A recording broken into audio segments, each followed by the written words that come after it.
start to put tension on my string drawback, I was like, okay, I'm gonna smoke. It's him. You can look at the horns when he's dead. I'm in the zone. Let the arrow go is perfect. So when they lose their front shoulders, that's how you know they're smoking. Went about 5-10 more yards. He probably went 20 yards, a little stepped over, tried to get back up. I saw him pull up. We rushed 4 meters rods that night. We got like 166 and something like that, and then the next day we came up to 163 even. You're listening to the White Cat Outdoors podcast, bringing you to the table where we talk about the outdoors.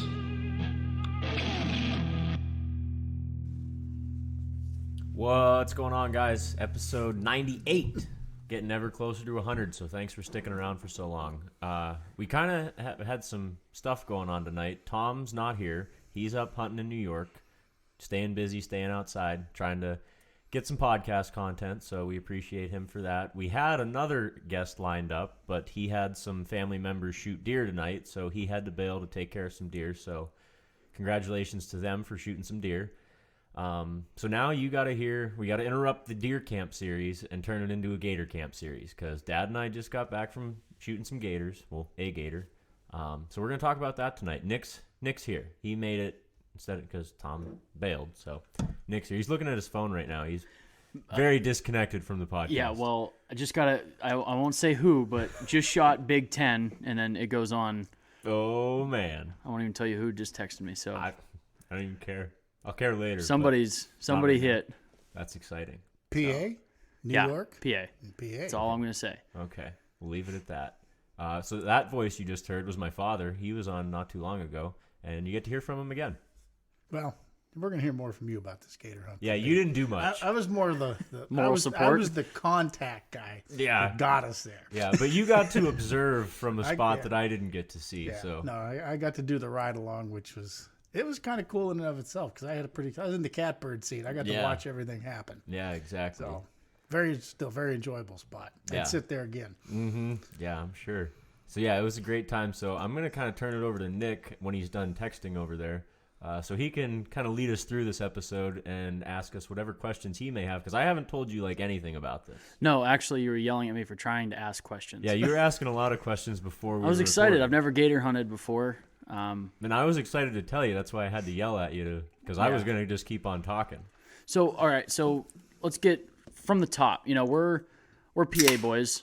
We're out deer hunting. We're out turkey hunting. Very few gators around here. Yeah, I mean, very little. I mean, our only reptile interactions are our rattlesnakes. Yeah. PetSmart. Yeah, you can go and play with lizards there.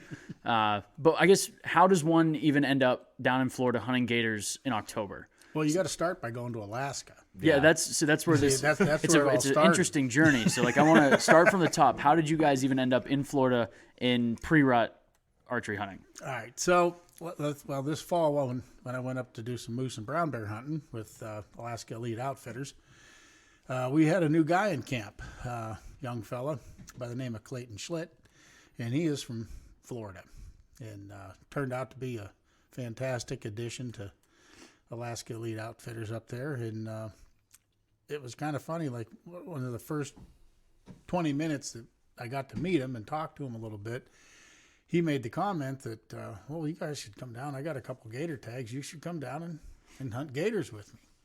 And I looked right at him, and he said, 20 minutes into meeting the guy, and I was like, don't go telling me that, because I'm going to take you up on it. I'll be showing up at your doorstep. You probably hear those sort of invites often. Yeah, you do. And a lot of them are very sincere and stuff, but I was letting most them know of them right out of the don't gate. pan out, though. Yes, yeah, timing and yeah, everything I'm sure else. they all mean it, but the chances of every invite you get in Alaska panning out is probably pretty slim, I would imagine. It is.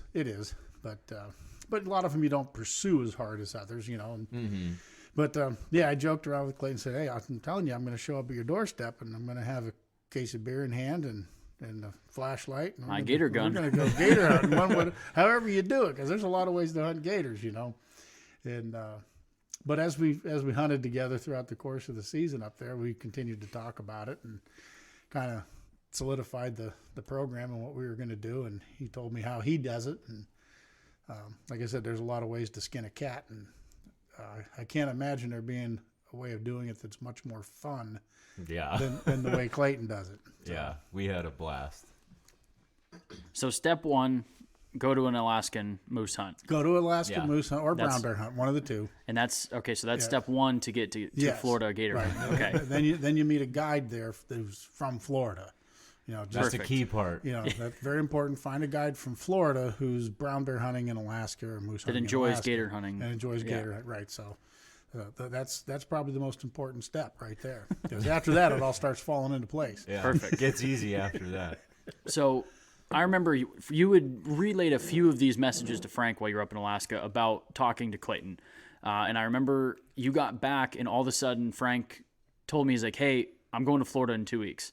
So like, Yeah, it it was was like it was a pretty impulsive play, basically. I mean, it was, at least for Frank anyway, it seemed like maybe you knew earlier, but Frank was like, Yeah, well, in talking with Clayton, I mean, he made it obvious that he was more than willing to have us down and happy to have us down, and and I think he kind of looked forward to it a little bit too, because it kind of got him up and moving too to go out there and do this. yeah, It's no different than anything else. It's fun to go pheasant hunting, but it's more fun to go pheasant hunting with a couple friends. yeah. You know what I mean? Agreed. So, aside from archery, I mean, most hunts are more fun With people. With people. I do have to agree though, or disagree a little bit. Tom and I were in the stand together when he killed his buck. And there That you was go. pretty damn fun. Yes. So there you go. It's things do get better with friends Yeah. and family. So yeah. So when we got back, I mean, Clayton and I kind of had all the details worked out. It was just relaying them to Whitey there, and You got back and you didn't have like an exact date hashed out, and then No. he kind of was like, "Yeah, we're probably gonna do this," and I was like, "Okay, whatever." And then I was at work one day, and he texted me out of the blue. He's like, "Hey, what are you doing this date, and this date?" He's like, I'm about to book, our airplane to go down there." I was like, "Oh, well, I guess I better see if I can get off." So I talked to my boss, and he's like, "Yeah, you're good to go." So that day we booked the plane tickets and done deal. We were going. Was it weird leaving, like, at the peak of archery hunting? I mean, you're like, you I missed kinda- Halloween weekend. Yeah, I said that last week on the podcast, and Tom was laughing at me. I was like, "It kind of sucks. I'm about to miss, it's definitely my favorite weekend of archery hunting is Halloween weekend." And I was like, "It sucks. I'm going to miss that." Tom's like, "Oh, yeah, it sucks. You got to go shoot gators down in Florida." I was like, "Well, it doesn't suck that much." But Yeah, I mean, it's not like you were missing it for, something else. stupid, yeah. So, like, Goldfish's birthday or something like Yeah. that. Like, it was like you were going gator hunting. So, I mean, it's, yeah. if you're going to miss it's- archery hunting, Yeah. it was a pretty good excuse. well, I mean, it's something you've never done before. Yeah. You're yeah. as green as green can be. And I mean, don't think it there's doesn't matter what it's the not even experience. anything similar. It's not No. like, No. there's nothing you could even come close to, like, oh yeah, well, we did this, so it's kind of like that. Like, you can't even relay that sort of. No, nothing up here that's similar to that. So you guys get down there, and I guess we'll maybe talk a little bit about how you guys were approaching your gator hunting, because you said that there's many different ways to do it. Swamp People does their thing on the Discovery Channel, but I know you guys did a little bit. I don't know if barbaric's the right way to call it, but I mean, like, just No, it's a legitimate more. way. Well, not. It's I a guess legitimate probably way of going primitive. about it. Primitive is probably a yeah. better word than barbaric. And it's one of like the few legal ways to do it, because like on Swamp People, they're doing it commercially, and commercial rules are different from recreational rules. So we had a lot of different guidelines we had to follow. Like when you see the guys on Swamp People doing it, we can't do what they do. It's against the law.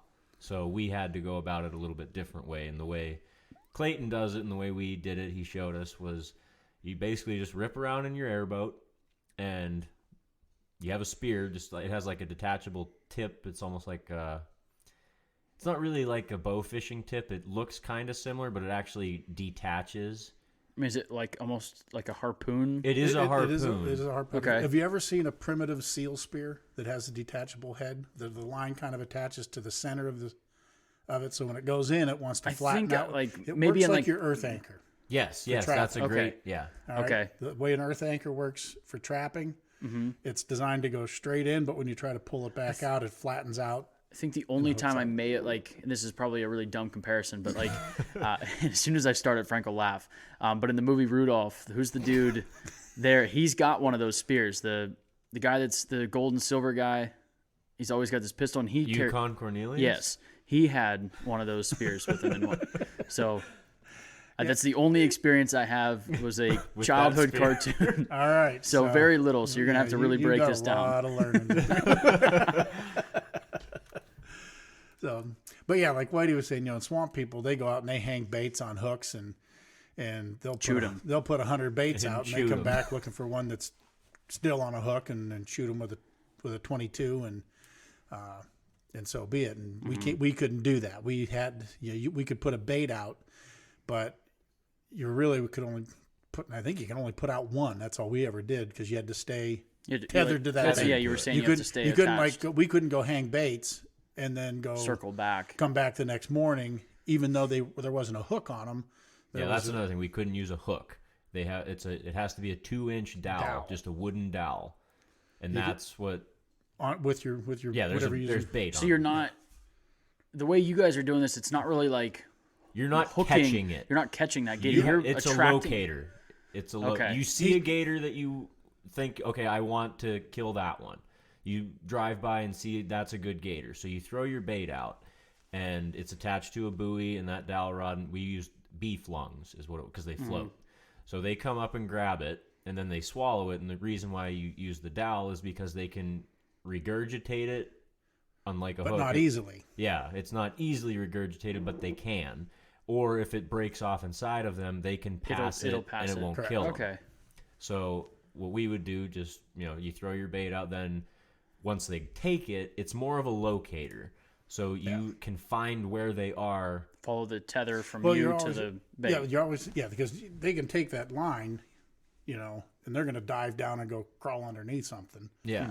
So that buoy helps you know. He's okay, right so here. even though I've got this line here at the front of the boat, and I know the gator's over there someplace, if he's got 60 feet of line out in front of you, you got a better idea where he went because you can see the buoy up there. Then you can get a little bit closer and kind of hone in on them. We did not capitalize on the bait at all. We had some take it, but then once we tried to figure out where they were and get a location on them so that we could spear them or get a hold of them to take them, they would regurgitate it, and supposedly they don't regurgitate it near as often as what we ran into, but it happened every single time. And we had a couple nice gators on a few times on the baits, but it just didn't pan out. Three of them were really good gators. Yeah. I mean, really good gators for where we were at. They were in that 9-foot range, which I feel like any gator is to me is big. Yeah.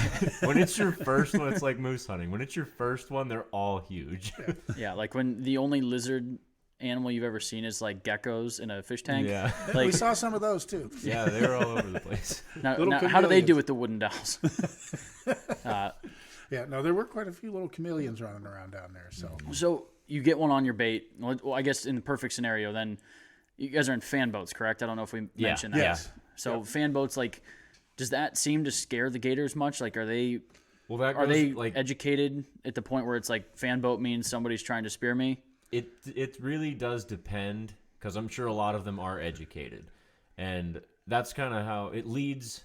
The airboating leads into baiting, because the spear that we were talking about, if you're just riding around, you're cruising around 10, 15 miles an hour, find some eyes, and then when we're at night, I don't think we said that. We did not say that. This is all at night. All at night. We didn't go out until 10 o'clock at night. So we would just go out and look for eyes, ride up on them, and if, a lot of the time they would let you get right up next to them before they would go under. And then if it was something that you wanted, you'd make a quick assessment of what you see of the gator. If it's a good enough one to take, throw the spear and hit it with the spear, and then So you're forego literally the bait. throwing the spear. It's not Yes. like a No, you're- harpoon where you're shooting it. No, you're you're throwing throwing it. it. Okay. Yeah, It's more like throwing a javelin. Yeah. Mm-hmm. So you ride up on it, and if it stays up to where you can see it and throw the spear, you throw it, and then that barb detaches. Where are you aiming? You're throwing. Behind the head. You're trying to get back into the behind chest the head. cavity behind the head. Something where you can get good penetration. Yeah. Because I mean, like And get I'm that- assuming the top of their skull I've heard is extremely hard. Yes. Oh, yeah, we- Clayton so, like, hit one. We in the hit one. head. It was like doink, sounded like you hit a rock. Yeah. Okay, that's what I was saying. I assume you're not aiming for its head. Like you're No, you want to trying get to go. back behind it. Hopefully, hit some softer skin that'll be easier to penetrate. Mm-hmm. Because even like square in the middle of the back, You're hitting the It's very- spine. we had some hits there that, you know, you just You don't go in. you don't. Yeah, it Doesn't do any work damage out. to it. It just goes. It hits and bounces right off. You don't get it in, and that's that. He swims away. So, but yeah, a lot of your time, and like I said, the lake we were on, we knew wasn't going to be like this big trophy, Yeah, 11, nothing 12, but 11. 13-foot gators. We weren't. We knew going in, we probably weren't going to see any of those. But the expectation of killing an 8-foot plus gator Very good. was very, very good. And we had, what would you say, probably half a dozen, 8 good opportunities at an 8+ gator. We had definitely more than that on an Okay. 8+ gator. I bet we had probably like 30 Well, opportunities. when I say those were where we actually made an attempt with the bait, made an attempt with the spear. I bet you know, it was still now around 30. We saw Frank said more than that. thousands of gators. Oh, Yeah. yeah. We saw thousands of gators, but That's we probably insane. saw 200. It like your target size. Yeah. Okay. Yeah. But like I said, just because you see them doesn't mean you've got Yeah, a you don't have legitimate- an opportunity. Oh, I've yet, seen. yeah. You Yeah. know, it's like know what you archery mean. hunting, and you see the buck you want, but he's 75 yards away. That's Don't even remind me. you Yeah, know, been there. So there is a lot of good luck involved, and like I said, and for us, everything was brand new, so we could have made mistakes, and Whitey and I wouldn't even know it. Mm-hmm. You know? And I did catch on a few things that I did wrong the first couple nights, and there was at one point Clayton threw the spear, and then we also have like a gaff hook that you're allowed to throw to like kind of, that's another like locating thing that if you see like, okay, there's some air bubbles or you see his mud trail go, you can throw that gaff hook and get him. Clayton throws the spear, missed the gator, and the gator like just gave such a perfect opportunity as it was swimming away from the spear, and I did not have that gaff hook between my legs to throw it, so I'm fumbling around trying to get back to it. It was like just behind me, and I throw it out, and it couldn't be more textbook on the gator's part for me to get him, and I throw it, and it stops like 3 inches short of the gator. And I'm like, what the heck? And I look down. I was standing on the line. I'm like, Doink. that sucks. And I definitely would have had him. And that was probably like a 9-footer. Because he even paused. He paused and had 2/3 of his body out of the water, up on top of all the reeds, and just sitting there looking at us like he didn't know what to do. Yeah. It's You like, caught him by we- surprise. Yeah.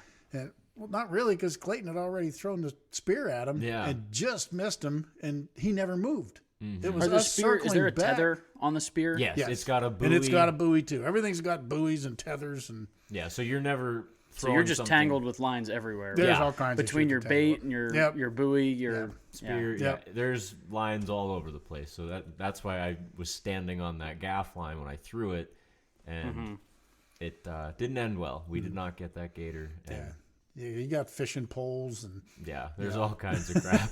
plenty of stuff to screw up when you're a rookie. Yeah, and we were definitely rookies and made some mistakes, but it was a lot of fun learning it. It was like he said, we were talking about it beforehand, and we'd ask each other questions, and it's like I literally have zero clue about any of this. Like what's about to happen, no idea. So everything was totally new, and I think we did pretty good for being as new as like You got a gator your first hunt. Well, and the gator we got, I'm not lying when I say we could have killed 200 of them. that size. That size that we just rode up on, got to them, had a perfect easy shot, and no, we want one bigger. Because the one we ended up taking was just under 7 feet. Just under 7. And I'm telling you, if all you wanted was a 7-foot gator, You could get them all night, every I night. mean, in the first half hour, you could have had an opportunity at 3 of them. You know, but when we'd ride up on those, we'd just kind of It's not what we're looking Yeah. for. And then I think the only real reason we took it was to have some gator meat. Yeah. Yeah. Clayton wanted to fill And some tags. it kind of and- wraps up the experience too. I mean, Yeah. you know, Yes. because hunting is never a guaranteed. Right. If you're measuring your success by killing, it's never guaranteed, but it does kind of wrap up the full circle. experience. Yeah. Yeah. It honestly, Nick, if we wouldn't have taken that gator on the last couple hours of the last night there, It would have been one of the most successful hunting trips I've ever been on. Oh I yeah, had- I'm not. That's not what I was getting at. Just more Yeah, or no. less, like Yeah, it but kind it of is- it's nice to- it fully wraps the experience up. yes, without a doubt. Without a doubt. So I guess comparing gator hunting, is it more on the lines of like hunting or like fishing in terms of like excitement and the catch and stuff? Because like Oh, more like hunting, I think. Yeah, Really? I definitely would. because like line it up I more look, with hunting. I have this conversation with Luke a lot, and you know, because Luke loves fishing, doesn't care for hunting, and he said it's because he gets so many opportunities and so many catches throughout the day. But I always bring it back to like I get one opportunity at a big buck in PA. You know, like it builds up so much, and I didn't know where like I know you guys saw a lot of gators, but it sounds like there's so much work involved that like when you guys finally did Well, and connect, that's why, because like every time you rode up on a gator, like you see some eyes out there and you're riding up on it, you're like, okay, like it's about to happen. Like this is it's gonna like be that the buck one. that's at 60 yards that doesn't Yeah, get in and then close you know enough. you're Okay. getting closer and closer, and you're seeing it, and then you kind of like get a view of it, and like the spear comes up, you're like, okay, it's about to happen, and then you miss or he goes away. Okay, or so it's something definitely happens, so more like close calls with archery hunting than Yes. losing a fish. yes, Okay. definitely like to that. me, it was more like a trapping experience where I Okay. go and put 30 traps out, and now I'm going to walk up to all my 30 sets, and every time I get close to one, I have that anticipation of, is there going to be something in the set? You know, and maybe I can see that set from a distance, and I see an eye. You know, and depending on the set, you know, I mean, Is it a coon? Is it a fox? You know, yeah? How big? You know, yeah. you're right. You know, is it something I didn't want? You know, and Skunk. so skunk. But you know, so there was kind of that same kind of anticipation because it was like repeated over and over and over. And sometimes you'd see those eyes and know right away from 100 yards away that one's not even worth going over there. Oh, okay. You know, ideally, if you could have one that would look right at you, you could see how far apart their eyes were, which gave you a real good indication as to whether or not that was So their what you head wanted. size really makes a difference. Yeah, Yes. Okay. So, but if you're only seeing one eye from the side and It's from everything in the swamp, you know, glitters at night, you know, when you shine a light on it. yeah, and Yeah. even like a 2-foot gator, you see its eye from 100 yards away. Its eye looks like it's a freaking saucer out there. Yeah. It Sometimes looks they huge. just glow really hard. Depending, yeah, if you hit it just right. The angle you're hitting it on. Correct. Yeah. Yeah, so it could be a tiny gator or a huge gator. You have no idea just by one eye. So you Yeah. got to ride up on it and see what you're really looking at. But if they're looking right at you and you get both eyes, then you can get a pretty good indication right Yeah. away. Was there any sort of, I don't want to say fear, but like adrenaline that comes with like hunting a predator? Kind of like when Frank and I and you started snake hunting, you know, putting yourself like almost at an even playing field where the snake can do some serious damage back to you. Was there any close feeling with gators? Because like they can attack. I mean, there's From my seat, no, I was up on the Yeah, the way top. the I was fan boat watching. set up, he was way up Up high. Oh, okay, I you're- was you know- sitting like right on the bow. okay. of So the maybe boat. this is a better Whitey question was, for you. Yeah, Whitey was more assisting. How would you what Clayton was explain like doing. your first gator hunt? Like go through like your first encounters with, you know, an 8-foot gator, you know, because you're within a few feet of it. Oh yeah, there you feel him like touch the bottom of the boat all Yeah. the time. But like, You're within the strike zone, I would imagine. oh yeah, you're so like I definitely- guess go through that feeling a little bit. But the way we were hunting them, I'm sure there are ways that people hunt them that you would feel that, like being in the strike zone, and you would feel like, okay, I could possibly get nailed by this thing right now. But there was never any point when we were cruising around like, okay, that thing could have got me. Because like I said a little bit ago, most of the time we were riding around in the airboat and we're going 10, 15 miles an hour. And then when you roll up on the gator, if you see one, you slow down a little bit, but you're passing by them fairly quickly. It's not like you pull up and park on top of them and they're right there on top of you for a second. You're rolling by them and the spear goes out, or you don't get the spear out and you're like, Okay, so you're let's not like set a up sitting bait. duck No, there. no. Okay. Okay, that makes a big difference then. Yeah. No, the closest time you're kind of a sitting duck is when they take that bait and swallow it. And Then now you're reaching in the water and pulling on your that. string up and trying to get yourself. You've seen, there's been videos I've seen online of guys pulling those, and all of a sudden Gator right at the there. side of their kayak. Yeah, exactly. Okay. So that's the only real time where you get like up close and personal with the gator. And even then, with the baits, we didn't really have that because there was that dowel, and you didn't want to put pressure on that. You didn't want to pull them in with that because you don't want You're them just to... following the lead. Right. I mean, to me, hunting an alligator is like the closest you can come to like hunting a monster. If you think, I mean, seriously, I mean, they're like a prehistoric animal. Yeah. They are, yeah. I mean, their teeth are just so jagged, and I mean, they look like a dinosaur. It's like, I didn't know. It's got to be a totally a new feeling, I would imagine, that you haven't experienced with whitetail or moose. Like, it's just got to be something different in its own category. Yeah, it is. I mean, but when everything starts to happen, I mean, you get kind of caught up in the moment, and you just kind of focus on what you're doing. Yeah. The one that Clayton did put the spear in, and Whitey's trying to pull it in, and they're working back and forth and stuff. And when it got close to the boat, it started thrashing, and we got soaked trying to get the thing close to the boat because they would kind of freak out for a second. And it's like when you get a fish close to the boat, it sees the boat and panics and takes off. Yeah, I've been shark fishing where you get it to the side of the boat, and it's like, no, you got another 30 minutes. Yeah, when he gets close and he sees those lights and sees activity, he don't want to be. He doesn't want. He wants to get away. So. I mean, you wouldn't want to stick your hand down there and give him something to bite, but it was, like I said, it was just really, really cool. Yeah. Okay, so that brought up another question for me. So you spear it, you're getting it up to the boat. What's the next step? Like, obviously, like, the goal is to get it in the boat, but so you spear it. Then you get it to the boat and hit it with a bang stick. Okay. Yeah, you have to, the way we had to do it down there, the legal way to do it, it had to be a kill on contact.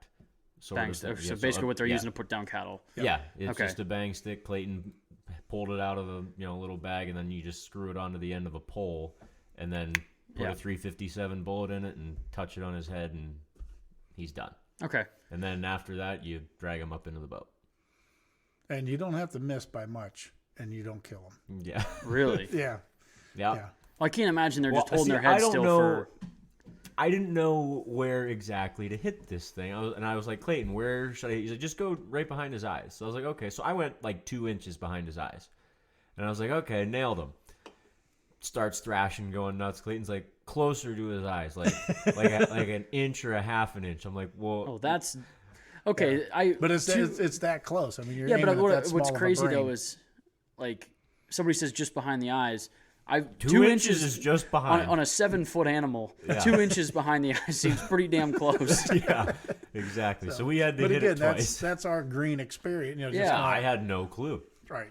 So, yeah. Which just adds to the fun. Yeah. Yeah. So when I hit it, I was like, oh, done. He's cooked. And then Clayton's like, no, I don't think you did it. And then it started thrashing. And I was like, what the hell? I thought that was perfect. He's like, no, a little closer. But the second one, he was done. Yeah. So Clayton gets an extra set of kudos just for putting up with us. Yeah, definitely. And not knowing what to do and probably costing us, a few gators along the way. And yeah. But we definitely could have filled both tags with 9+ foot gators, but because we don't know what the hell we're doing. I don't know what the hell I'm doing. He didn't really do much other than watch. I was good at watching. I'm a good watcher. Yeah, you were killing that. Yeah. You had said that... And a lot of other wildlife to look at on the shores, because you're working the shoreline of the lake, that we were on. So yeah, so we would see deer and raccoons, and there was... I was telling you a little bit, there was an island out there that has, axis deer and all kinds of different stuff. There's a bunch of exotics on this island out in the middle of the lake that we were on, and it was just cool. You would quit looking for gators at that point and just look at all the different shit that was along the shoreline and over there. wading out into the lake up to their bellies. That's neat. I mean, little deer too, fawns and stuff like that. Yeah, and those Sika deer that we were seeing, Sikas aren't big. No, some of them. No, they're I think a large 70 pounds. A large bull, I think, is they're considered bulls, are like 90 pounds. Yeah. I was looking that up the other day because I'm in the process of planning a Sika hunt. So. Right. Yeah. No, you're sitting there, you're looking at them, and I'm like, you'd think there'd be if there was any 10 or 11-foot gators close, you'd think they'd be lined up there just waiting to eat one of them little bastards. And Easy meal, you'd yeah, think. they're walking around, like I said, in 2 foot of water. Wow. But You'd mentioned that, part of the reason you had ended up taking the gator you guys did was that, you wanted some gator meat and stuff. Was this your first time eating gator? I've eaten gator before. But it's probably like store-bought salmon versus fresh Alaskan salmon. No, it was usually, at somebody's game dinner or something. But it's, I don't know, it's kind of chewy. It's not a real strong tasting meat. You can season it up pretty much any way you want.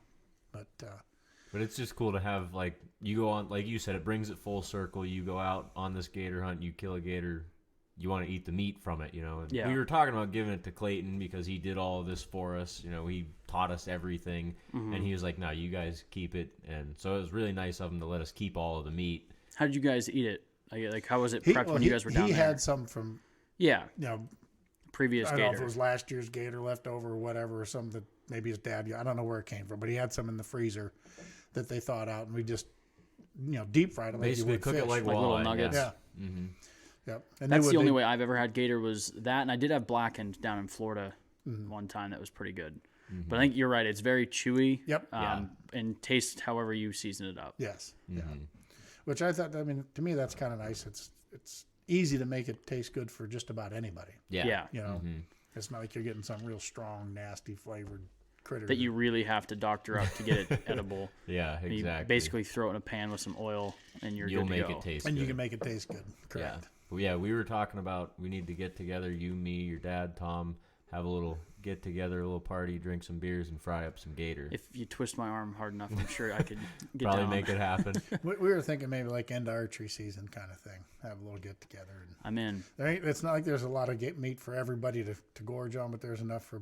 Okay, yeah, that's there's another probably 30 pounds. Okay, that's more than I would have expected. 25, 30 I was gonna say 20 pounds. Yeah, Maybe. 20, 25 probably. Yeah, but there'll be enough for everybody to get a taste. Yeah. Because like the tail, there's a lot of bone in that tail yet too. Yeah, we got to fillet that tail off. I wonder if you could do it. Now, the only reason I'm thinking you said tail, if you could almost do like an oxtail soup, but with gator, like, do you think you could do something like that where you just cook the meat off the bone? Probably. I would assume. I don't know how it reacts to like I'm sure if cooking. I've never cooked it, so I don't know how it would go if you.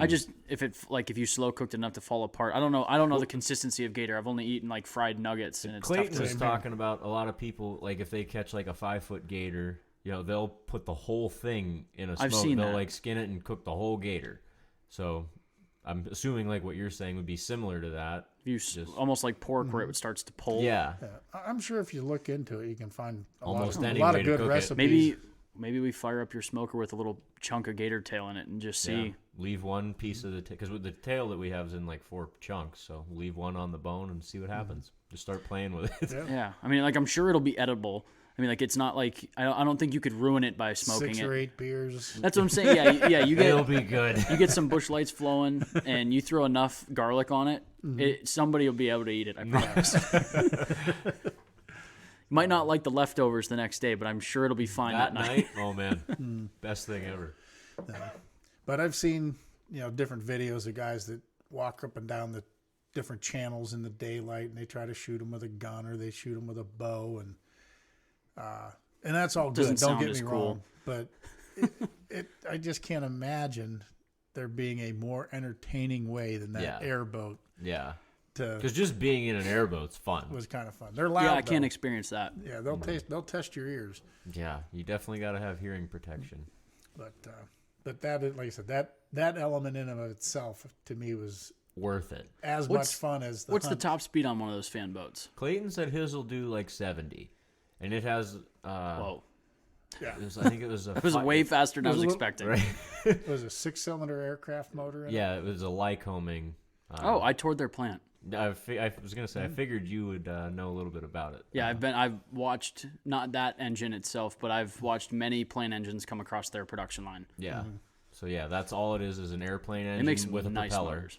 and it'll cook. I'm sure there's some redneck down there with a small block V8. He said strapped to all the like racing boats, because you can get more horsepower out of a car engine.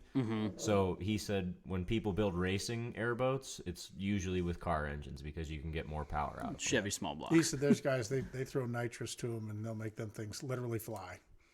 I believe it. And he said like this is totally off of gator hunting, but they do like a lot of drag racing with airboats, and he said it's a 400-foot drag.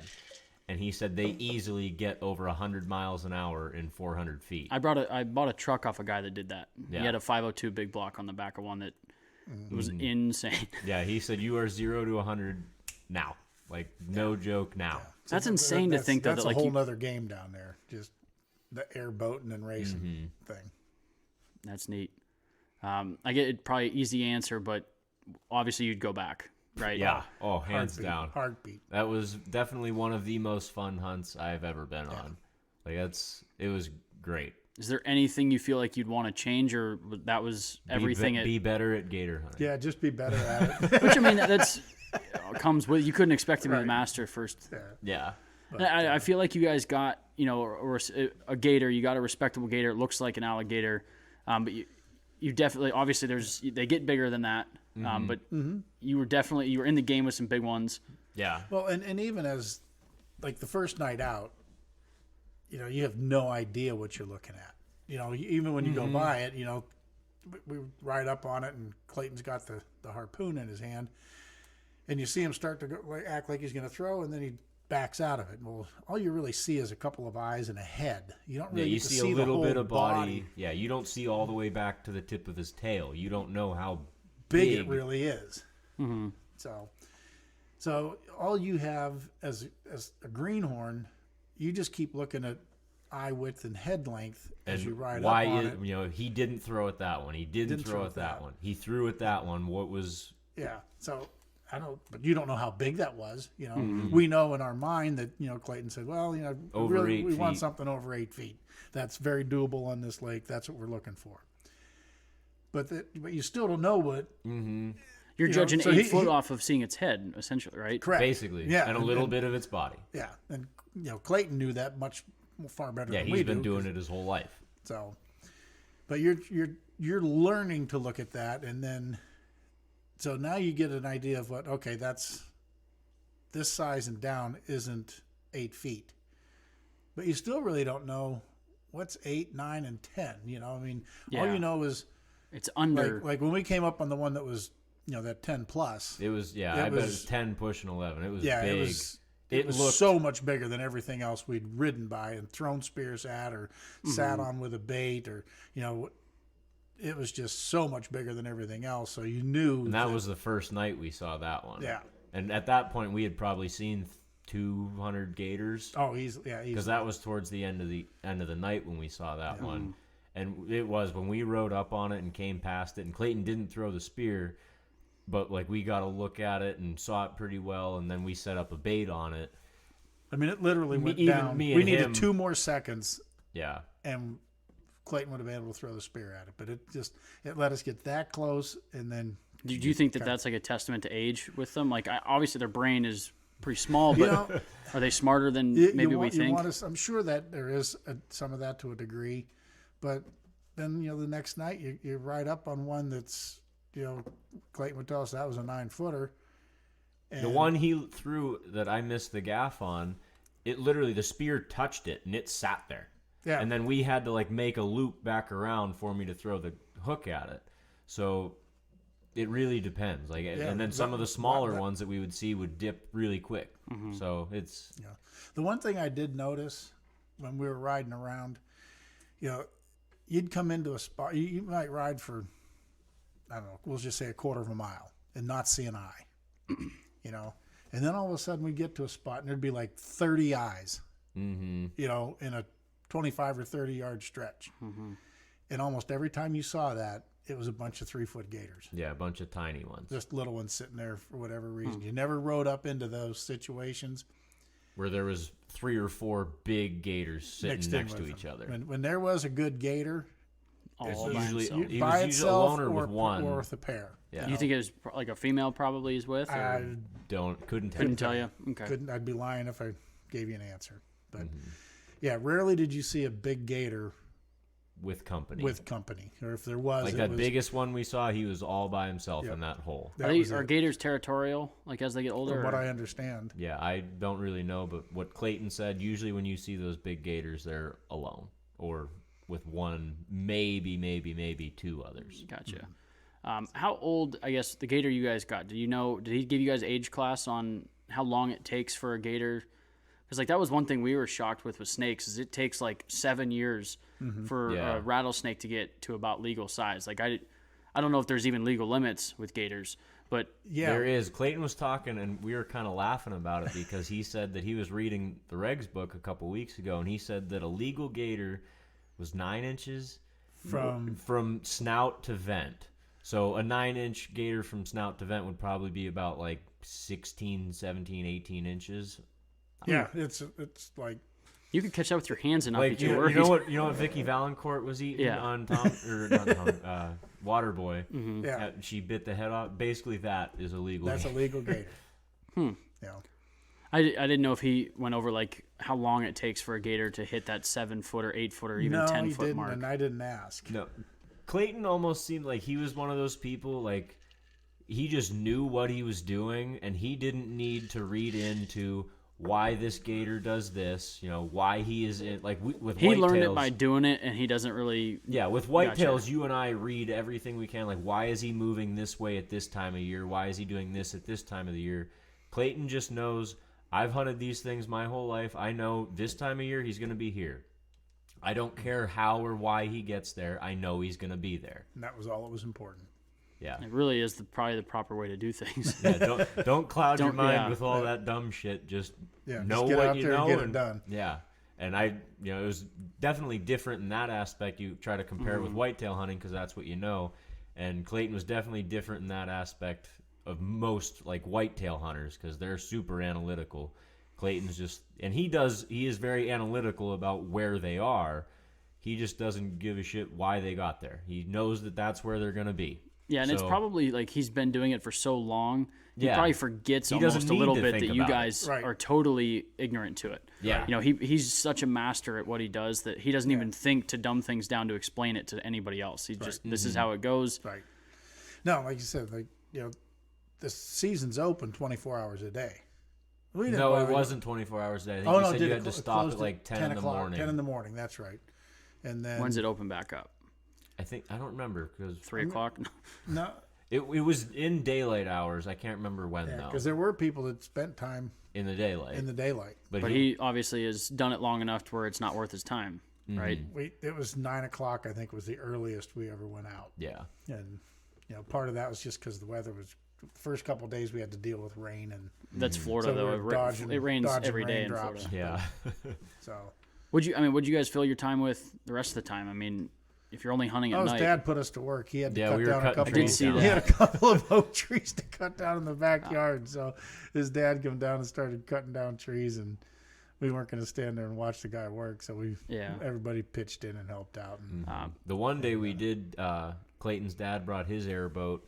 And when we were all done with the tree work, we went just ripping around in the marsh up on the north end of the lake, just cruising around, not even doing anything, just riding. Basically, how we 4-wheeler ride, just riding trails. You just ride your airboat through the trails in this marsh, and I think they said that was like a 60 or 70 mile run we went. Yeah, and it took us probably 4 hours because maybe 5 hours. It was a good chunk of the day. Yeah.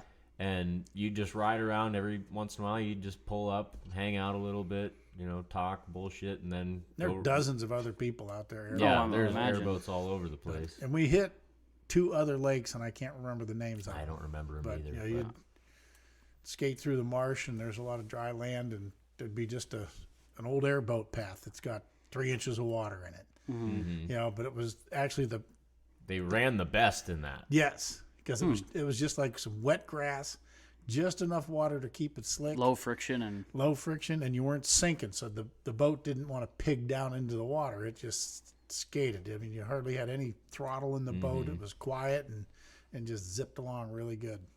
So. Yeah, that was honestly just as much fun as the gator hunting, just riding around and seeing part of Florida and how those people go have fun. Like I compared it to four-wheeler riding. That's what they do instead of four-wheeler riding is ride their airboats around in the marsh. And it was hundreds of square miles to go play in. Wow. And it was a really, really, really cool way to spend the afternoon. It was definitely right up there with the gator hunting. I had a lot of fun doing that. Yeah. How late or early into the morning do you guys gator hunt? If you're starting 9, 10 o'clock at night. We were usually done around. It was like 3 a.m. Okay. Yeah. So quite a few hours. And you could go longer, but at least the first 2 nights we were kind of dealing with rain. And the one night was real bad. That's when it the rain poured just the one it night. pushed us off. How cold was it down there when you get?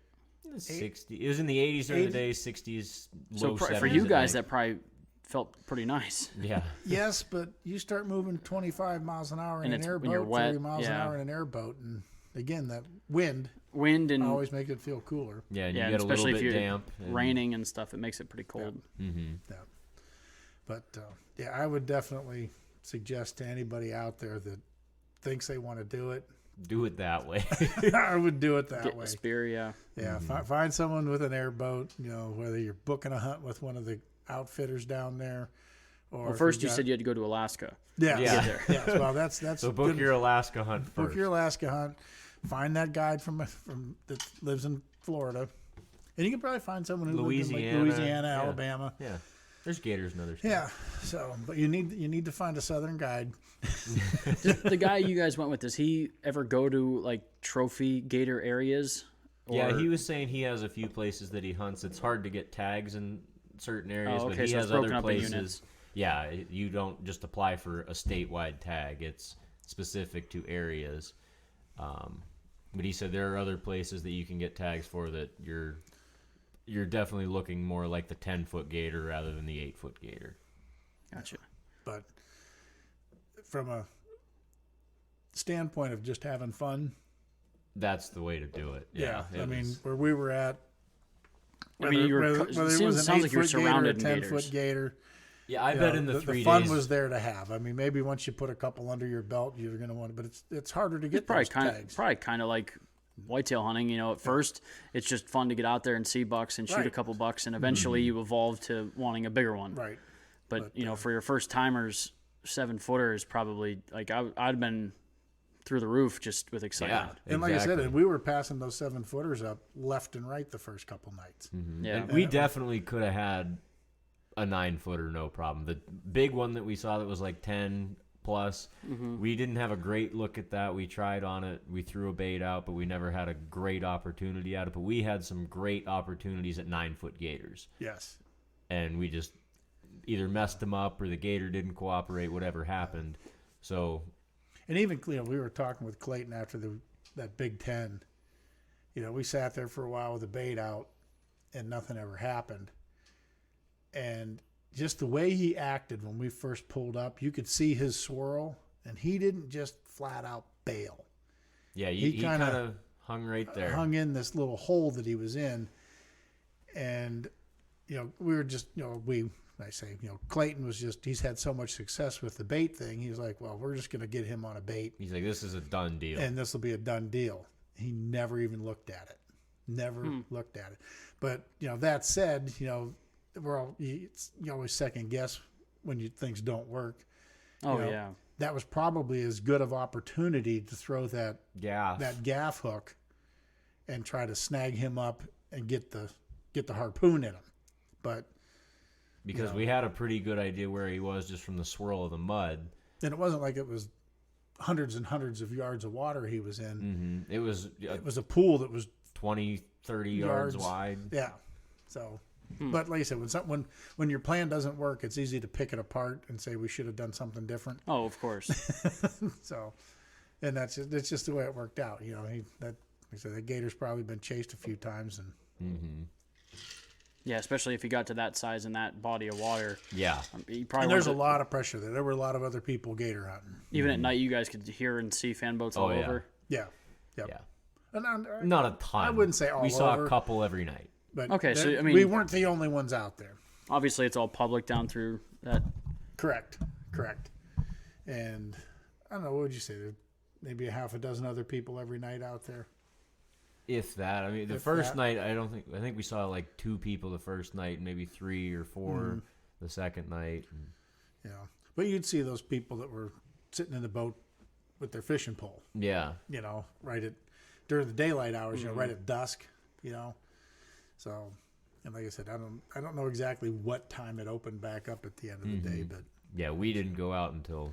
Do you have to be super quiet when you put your bait out? Because I know, like you said, you're not far from it if you're tethered to it. So, like, did you guys have to? Yeah, we didn't make a ton of noise, but You could talk we were amongst just we drank a yourselves, couple yeah. beers and just you know, chilled and Talked, yeah. So, we just kind of threw it out there and parked the boat on the bank, and so Yeah, because you're never far from the bank. You're not Yeah. out in the open water. we're There. already running the edge of the lake to begin with. So, cast it out there and just wait.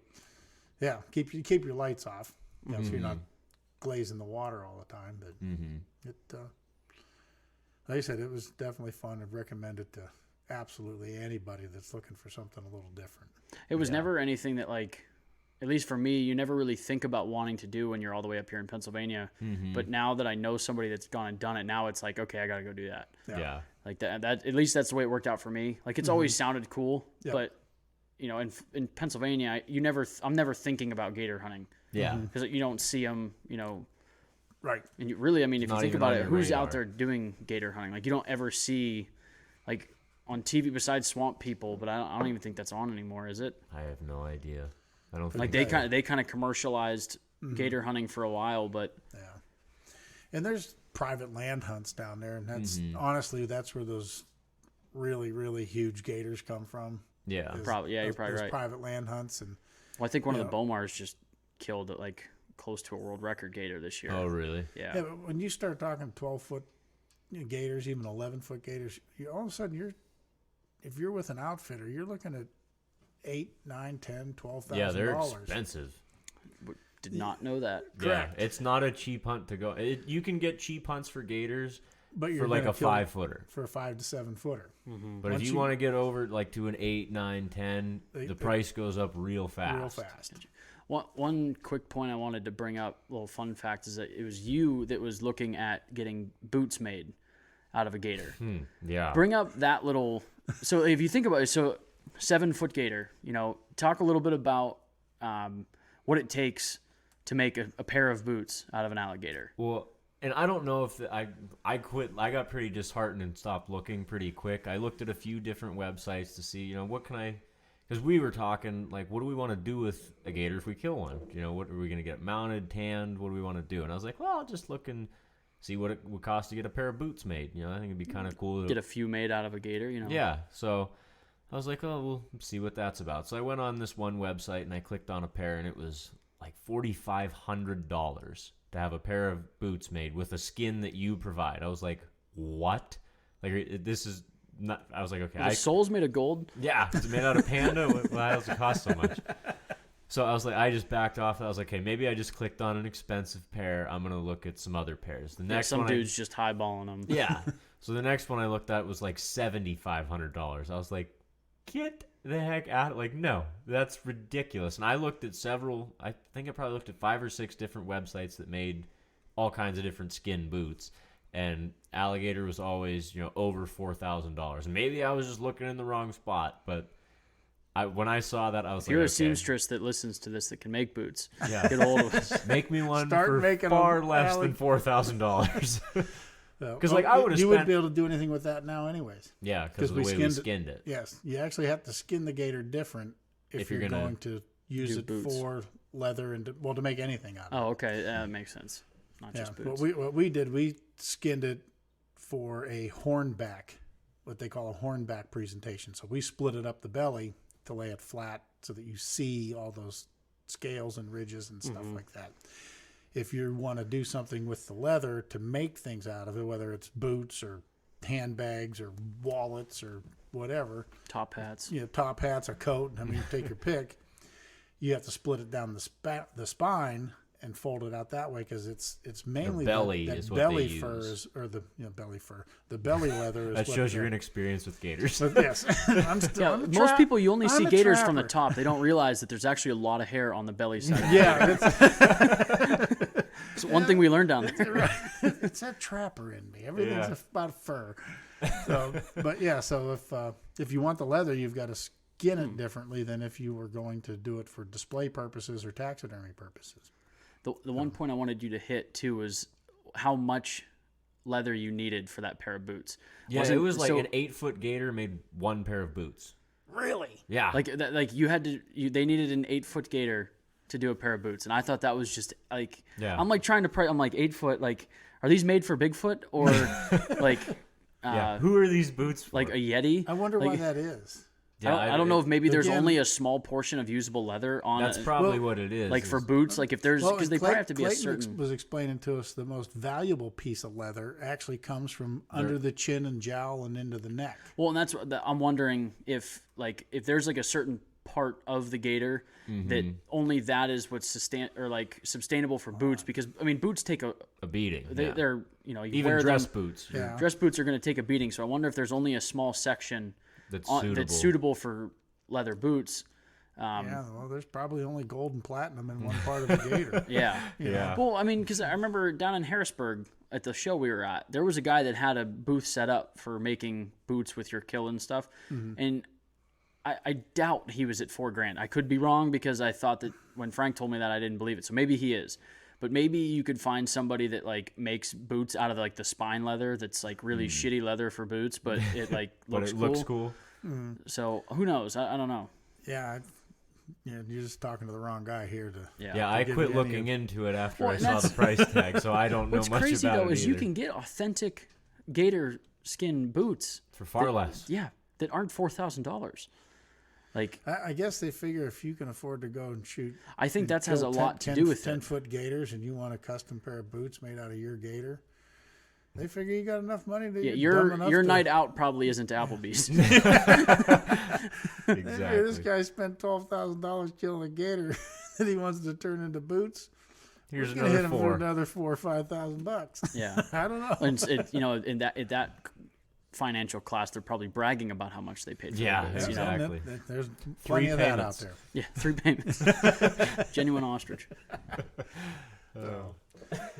But yeah, in really the beat end, their I prices. would definitely recommend people explore the opportunity to do something like this. It's especially, like you said, that's the northern. Anytime guys. you do something that's totally foreign to you, because that was what really excited me about it. It wasn't the animal that we were going after. It was the fact that I knew zero about this animal that we were about to go after. And you haven't felt that in a long time.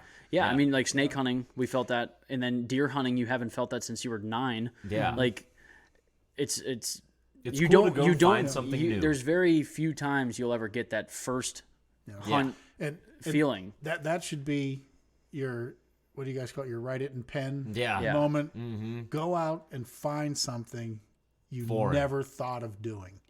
Do something Yeah. that's out of your wheelhouse, and go experience something for the first time again. Yeah. And I don't care if you're 20, 30, 50, I'm almost 60 years old.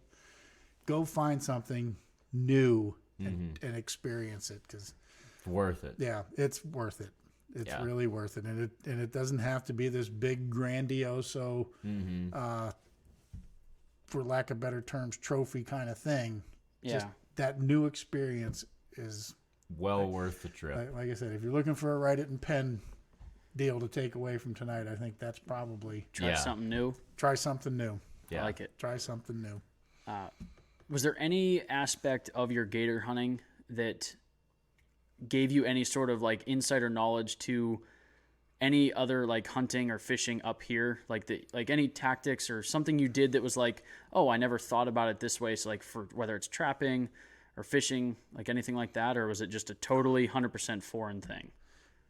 100% foreign I for can't. me. I couldn't. I kind think of a expected single that, thing. but I was just curious if Yeah, you I like mean, with the way you were baiting for them, if there's you're like, oh, things son of a that- gun, like I wonder if You know, when you're doing it, you want to make suggestions and have some input, but in the end, you're talking to the guy that's been doing it for 25 years or whatever. Yeah. Clayton's 29 years old. He's probably been doing it since he was 12. And I remember his dad saying he was driving Airboating airboat before he was he had a driving. driver's license. So yeah, anything we're going to say to him, he's very probably few- heard 100 times, and Yeah. and it's going to sound ridiculous. And Clayton's a very good hunter. He Yes. he knows what he's doing and not with just everything Gator. He's he a does. good hunter. I mean, I watched him in Alaska. I think that's something and that he's a good woodsman, a good swamp person. He's just good. He boat knows what he's guy. doing He in knows general. what he's doing in general, and So that- for me that to make a makes sense. suggestion, he's going to be like, I thought of that yeah, 10 years ago. Yeah, I had the same thought when I was 10. Yeah, my first. Yeah, I remember my first beer. But he didn't rub it into. When we'd talk, he'd listen and make us feel good. But like anything, when you do it, we're having all of our first time thoughts. So we're trying to work out. Okay, this didn't work. Why? What You're could we have thinking done out loud, essentially. Yeah, Yes, exactly. And, to Clayton, it's like that didn't work, and I know why it didn't work. And he just moves on and forgets it because He's seen it 200,000 times. exactly, Probably. exactly. So you're not as much as you want to have input into the hunt. You're not going to tell the guy anything that he doesn't already know. But like I said, he was real good and gracious about not going, listen, dumbass. Yeah, Don't tell me how to do Tell it. me how to do it. He'd let you talk and he'd Make say, you feel good about yourself. Yeah, and- and then he'd say, well, Like, I thought of that, but we've experienced this and this and this, and then in the end, he just kind of showed you why you should have just kept your mouth shut. But if we go back, know a little ever bit more. again, we've got a little something to reflect back on. So now, And- if something doesn't work, you can be like, "Well, yeah, it didn't work the last time that happened, so maybe Right. there's a pattern here." And Right. But Clayton's he's had so much success at it that, a lot of, like I said, he knows what to do. He knows where them things are going to be. He knows that the ones he really wants don't show up till after midnight. So there's no point in being out there when it gets dark at 6 o'clock, then run around the lake for 6 hours burning gas. When Makes sense. the really big gators are going to show up at midnight when most guys are getting discouraged and leaving the lake. Well, now it's time to show up because this is when things are going to happen. we've noticed that with coyote hunting too, is that it doesn't make any sense to get out there as soon as the sun sets. Like, Right. we've noticed a lot of times where we would literally spend hours in the dark before we even saw our first coyote, but then all of a sudden it would light up. You'd Yes. see several. So why did you waste those first Yeah, 4 well, hours? and we kept doing that, but then we noticed a pattern fairly quickly. I mean, after a half a dozen times out, where it was like, we never see anything until X time. Right. So And why waste your effort? Yeah, so then instead of being in such a rush to get out there at 6 o'clock, where you guys could just chill and hang out, and like you said, everybody else is coming in because they're discouraged after not seeing shit for 3 hours. Yes. So But no, like I said, it's like anything. If the more you do it, the more you're going to learn. The more experiences you'll have that'll, either discourage you or encourage you. But it was just a blast. Like I said, to everybody out there, do something new. Do something Yeah. you've never done. I was before. excited to hear you guys go on it, and I was even more excited to hear the stories and stuff, because it was, like I said, I never thought of doing a gator hunt until you guys went, and I was like, well, actually, that sounds like a lot of fun. Yeah. So And like some of the guys we saw out there, they were just in little flat bottom John boats with a little Evan Rude, 25 6'6". horse, a little 25 horse Evan Rude motor and stuff. But the disadvantage you have there is you can't get everywhere you want to be in that style of boat. Where that airboat, you can run across open water, and quite frankly, it doesn't perform nearly as well on water that's 6 or 8 or 10 or 12 feet Which deep is funny and for wide something open. with boat in the name. Correct, but it clearly does not perform near as well. Just the shape of the hull and everything, and the way Yeah, it's got a designed, purpose. It doesn't really start to perform until you get into those weed beds and into that shallow In a water. foot of water. And or if need be, run across some dry ground for a little bit to get from from point A to point B. Yeah, we spent a lot of time on dry ground. Yeah. At one point, when we had a bait out, we pulled up in, there was like a cow pasture not far away, and a cattle dog walked right up to the edge of the boat. Me and Yeah. Clayton are talking. Dad goes, "Where'd you come from?" And this dog came walking up and sniffing the boat, walking around, then walked away. And it was So you're on, just- that's total solid ground. I mean, Yeah. there's no water. And that's typically what we would do. You'd throw that bait out, and you didn't sit on top of it. You had your tether there, your line, and you'd park that boat, right there on shore. And then that way the boat wouldn't want to float away or blow away in the wind or anything like that. So you're sitting on solid ground. And if you got to get out and take a leak or whatever, and then the next thing you know, some dog shows up. That's the beauty of the airboat. You can literally go anywhere. Is it slow to start on solid ground? Like get yourself moving? Not I mean, really. Essentially it's air pushing you. Yeah, the hard ground wasn't bad. A couple times we got stuck a little bit, and it was more in mud. Muddy grass, like muddy It just grass. grips to the boat a little bit. You get that suction. Kind of It's like a muck boot in your... Yes. Yeah. Yep. Or if the grass got real tall. It'd like lift you up, and then it would kind of stack up in front of the bow. So we'd have to get out of the boat and step it down to help. Now, they make airboats that have those grass rakes or guards or whatever they call to help lay that down. But for what Clayton does in his boat, doesn't make sense to have it got in his way all the time. It was an inconvenience to him. Goes with his experience, Used to probably had them, and well, then there's applications. you probably suggested to him, you should probably get some of them rakes. Well, when we were riding around in the marsh the one day, I was like, why? Because I saw a bunch of other boats with those grass rakes on them. Like, why do they have it? And it's just the way they use the boat. It makes sense to have it, but the way Clayton uses the boat, you don't want it. So one more thing in the way. Yeah, so it's just all about the application of the boat. Yeah, the trim carpenter doesn't own a 24-ounce frame and hammer. Yeah, that kind of. He knows the tools he needs, and right. You know what works best for what you're doing. And like I said, some of those guys are running around out there in 600 cubic inch V8 engines that are 1,000 horsepower, nitrous oxide. Clayton ain't got no use for that. He's out there fishing and gator hunting and running the marsh. The fastest he needs to go is 20 miles an hour. Yeah, but it sounds like you said his boat will do almost 70. Yeah, he said it'll do 70. Yeah. Because I asked him, like, when we first got there, I was looking at it, I was like, What's how the fast top will this thing go? He's like, 70, but we will never go that fast. I was like... I'm like, so how do you know? I was just thinking, I was like, maybe we should do it one time, but we never really got it going. I was a little bit bummed. That's the only letdown of the trip, is that Clayton didn't really open up the airboat. Well, sometimes it's better off not to end a perfectly good weekend with a crashed boat. Yeah, kind of like when Clayton's dad offered to let me drive. Yeah. We'd been out a couple of nights, and then Saturday, which was going to be our last night to hunt, we spent the day on that long run through the marsh, and we were coming back in, and we got into a spot that was a very safe place to run an airboat. And Clayton's dad asked me, Whitey was with Clayton, I was with his dad, 2 different boats. And he looked at me and goes, hey, you want to try driving it? And I just looked at him and said, yeah, I'd love to, but there's no reason to screw up a perfectly good day by putting some greenhorn Gotta respect that. behind the wheel of the boat. I said, let's just leave well enough alone. And so this is going really, really well. Yeah. Let's just keep it that way. Let's keep it that way. Because, I would have loved to. I would have loved to drive one too, but I would have done the same thing. If he would have offered me, I would have been like, I really wish I could say yes. Just isn't the time. Not the time to do that. Yeah.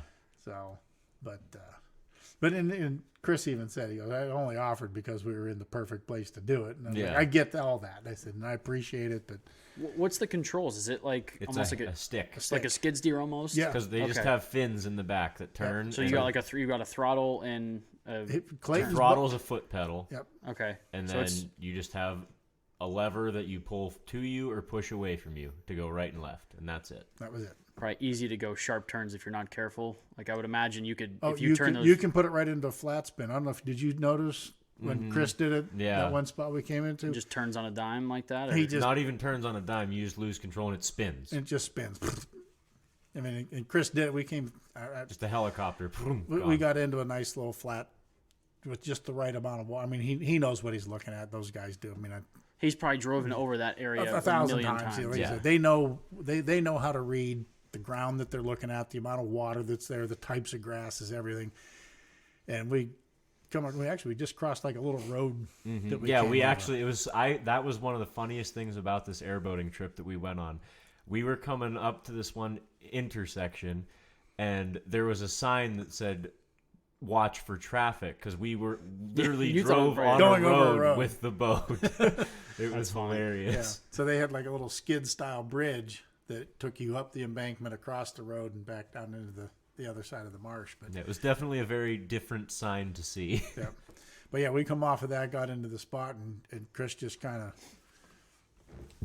pulled back on the stick, gunned the throttle, and sent the boat into a little 360 flat spin, just as quick and simple as you could imagine. Wow. So they're very, very maneuverable. If you know how to drive you know how to drive one. So Good. But It sounds like a really fun hunt that I'm hoping definitely. you guys get to do again. I'm hoping I get to do again. Or not again. I'd like to do for the first time. Yeah. Yeah, no, So- definitely. It's definitely worth doing. And like I said, it wasn't just the hunting aspect. It was everything else we did, like riding around in the airboats. It was just the whole thing was an amazing trip. yeah. Good deal. Yeah, 'cause that's the first time either of us have even been in an airboat. Yeah. Yeah, I can't say I have. Right. I mean, Most people in Pennsylvania probably have not experienced no. So I mean, airboats. at that point, our 4-day vacation was already made. You need to let Mike know that you guys want airboats for Alaska. Apparently, Clayton did inquire. Yeah, they're to that, illegal where we're and at. in our area, they're illegal. Oh, probably because they're just so useful. They just don't want that, Well, that big of an they advantage. do use airboats in part of Alaska, That surprises me, actually. but apparently they're not legal where we're at. I always just assume airboats weren't allowed to cross the Mason-Dixon. Like, it just seems that Come way. any farther north, we got a problem. We got a problem. Like the propeller spins the wrong way and it just doesn't work above the Mason-Dixon. All righty. Well, hey. Yeah, well, I appreciate you jumping on last minute, but that's the way deer season Well, it goes. was this or keep working out in the garage all night. Yeah. You can come in and have a drink and talk to us. Right. So. Well, I appreciate it again. We're gonna hopefully catch up with who we were supposed to have soon. We'll be continuing the deer season or deer camp series next week. So until then, make sure you guys are all getting outside. Hey, you going to tell us who shot the 10-point after we get off the air? After we get off the air, yeah, but these guys are not gonna know. That's for a later episode. Did they